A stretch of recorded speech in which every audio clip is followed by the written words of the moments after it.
नमस्कार, मैं आभा शर्मा जवास प्रभु की इच्छा से आपके सम्मुख ब्रह्म पुराण का संक्षिप्त रूप लेकर उपस्थित हुई हूँ। 18 पुराणों में से यह प्रथम महापुराण कहा गया है। व्यास जी ने लोकहित के लिए इसे संकलित किया। यह पुराण भोग और मोक्ष दोनों देने वाला है। इसके 2 भाग हैं। इस पुराण में सृष्टि की रचना, सूर्यवंश, चंद्रवंश एवं शिव पार्वती का वर्णन भी किया गया है। मेरा ऐसा मत है, यह कथाएं हमें अनेक सारगर्भित विषयों से अवगत कराती हैं। इस कथा को अपने जन्म स्थान पर करवाने और सुनने का विशेष महत्व है।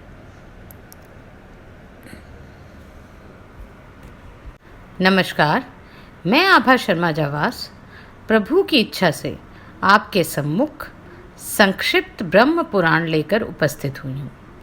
18 पुराणों में से यह प्रथम महापुराण कहा गया है। व्यास जी ने लोकहित के लिए इसे संकलित किया। यह पुराण भोग और मोक्ष दोनों को प्रदान करने वाला है। इसके 2 भाग हैं।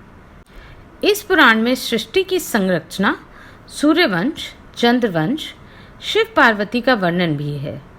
मेरा ऐसा मत है, यह कथाएं हमें अनेक सारगर्भित विषयों से अवगत कराती हैं। इस कथा को अपने जन्म स्थान पर करवाने और सुनने का विशेष महत्व है। किसी अध्याय के बाद यदि कुछ प्रश्न आपके मन में उत्पन्न हों तो कृपया पूरे पुराण का श्रवण करने तक प्रतीक्षा करें। आपके समस्त प्रश्नों के उत्तर इसी में छिपे हैं। संक्षिप्त ब्रह्म पुराण। नैमिषारण्य में सूत जी का आगमन, पुराण का आरंभ तथा सृष्टि का वर्णन।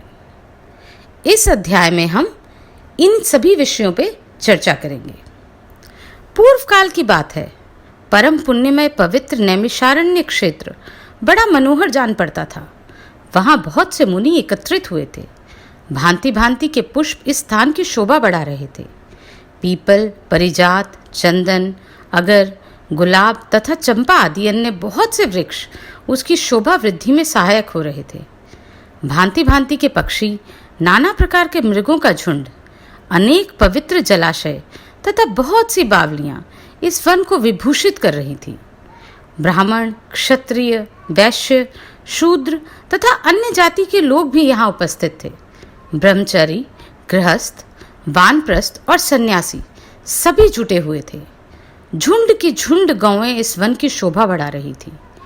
नैमिषारण्य वासी मुनियों का 12 वार्षिक यज्ञ आरंभ था, जो गेहूं, चना, उड़द, मूंग और तिल आदि पवित्र अन्नों से यज्ञ मंडप सुशोभित था। यहाँ होम कुंड में अग्नि प्रज्वलित थे और आहुतियां डाली जा रही थी। इस महायज्ञ में सम्मिलित होने के लिए बहुत से मुनि और ब्राह्मण अन्य स्थानों से आए। स्थानीय महर्षियों ने उन सब का यथा योग्य सत्कार किया। ऋत्विजों सहित वे सब लोग जब आराम से बैठ गए, तब परम बुद्धिमान लोम हर्षण सूत जी वहां पधारे। उन्हें देखकर मुनिवरों को बड़ी प्रसन्नता हुई। उन सब ने उनका यथावत सत्कार किया। सूत जी भी उनके प्रति आदर का भाव प्रकट करके एक श्रेष्ठ आसन पर विराजमान हुए। उस समय सब ब्राह्मण सूत जी के साथ वार्तालाप करने लगे। बातचीत के अंत में सबने व्यास शिष्य लोम हर्षण जी से अपना संदेह पूछा। मुनि बोले, साधु शिरोमणि, आप पुराण, तंत्र, छहों शास्त्र, इतिहास तथा देवताओं और दैत्यों के जन्म, कर्म एवं चरित्र सब जानते हैं। वेद, शास्त्र, पुराण, महाभारत तथा मोक्ष शास्त्र में कोई भी बात ऐसी नहीं है जो आपको ज्ञात ना हो। महामते, आप सर्वज्ञ हैं। अतः हम आपसे कुछ प्रश्नों का उत्तर सुनना चाहते हैं।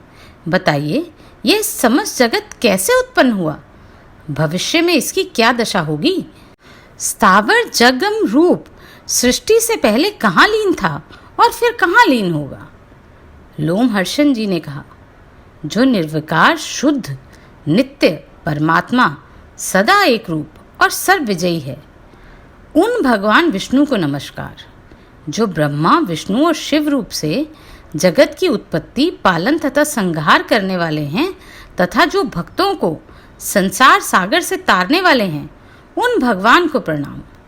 जो एक होकर भी अनेक रूप धारण करने वाले हैं, स्थूल और सूक्ष्म सब जिनके स्वरूप हैं, वो अव्यक्त और व्यक्त रूप तथा मोक्ष के हेतु उन भगवान विष्णु को नमस्कार, जो जगत की उत्पत्ति, पालन और संहार करने वाले हैं, जरा और मृत्यु जिनका स्पर्श नहीं करती, जो सबके मूल कारण हैं, उन परमात्मा विष्णु को नमस्कार, जो इस विश्व के आधार हैं, अत्यंत सूक्ष्म से ही भी सूक्ष्म हैं, उन प्राणियों के भीतर विराजमान हैं, क्षर और अक्षर पुरुष से उत्पन्न तथा अविनाशी हैं, उन भगवान विष्णु को प्रणाम करता हूँ, जो वास्तव में अत्यंत निर्मल ज्ञान स्वरूप हैं, किंतु अज्ञानवश नाना पदार्थों के रूप में प्रतीत हो रहे हैं, जो विश्व की सृष्टि और पालन में समर्थ एवं उसका संहार करने वाले हैं, सर्वज्ञ हैं,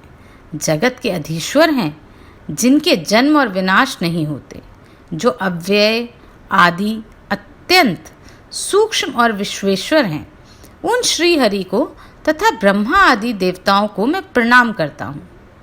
तत्पश्चात इतिहास पुराणों के ज्ञाता, वेद वेदांगों के पारंगत विद्वान, संपूर्ण शास्त्रों के तत्वज्ञ पराशर नंदन भगवान व्यास को, जो मेरे गुरुदेव हैं, प्रणाम करके मैं वेद के तुल्य माननीय पुराण का वर्णन करूँगा। पूर्व काल में दक्ष आदि श्रेष्ठ मुनियों के पूछने पर कमल योनि भगवान ब्रह्मा जी ने जो कथा सुनाई थी, वही पापनाशिनी कथा मैं इस समय कहूँगा। मेरी यह कथा बहुत ही विचित्र, अनेक अर्थों वाली होगी। उसमें श्रोताओं के अर्थ का विस्तार होगा। जो इस कथा को सदा अपने हृदय में धारण करेगा अथवा निरंतर सुनेगा, वह अपनी वंश परंपरा को कायम रखते हुए स्वर्गलोक में प्रतिष्ठित होगा। जो नित्य सत स्वरूप तथा कारणभूत अव्यक्त प्रकृति है, उसी को प्रधान कहते हैं। उसी से पुरुष ने इस विश्व का निर्माण किया है। मुनिवरों, अमित तेजस्वी ब्रह्मा जी को ही पुरुष समझो। वे समस्त प्राणियों की सृष्टि करने वाले तथा भगवान नारायण के आश्रित हैं। प्रकृति से महत्व, महत्व से अहंकार तथा अहंकार से सब सूक्ष्म भूत उत्पन्न हुए हैं। भूतों के जो भेद हैं, वे भी उन सूक्ष्म भूतों से ही प्रकट हुए हैं। यह सनातन सर्ग है। तदनंतर स्वयंभू भगवान नारायण ने नाना प्रकार की प्रजा उत्पन्न करने की इच्छा से सबसे पहले जल की ही सृष्टि की। फिर जल में अपनी शक्ति का आधान किया। जल का दूसरा नाम नार है, क्योंकि उसकी उत्पत्ति भगवान नर से हुई है। वह जल पूर्व काल में भगवान का अयन अर्थात निवास स्थान हुआ, इसलिए यह नारायण कहलाए। भगवान ने जो जल में अपनी शक्ति का आधान किया, उससे एक बहुत विशाल स्वर्णमय अंड प्रकट हुआ। उसी में स्वयंभू ब्रह्मा जी उत्पन्न हुए।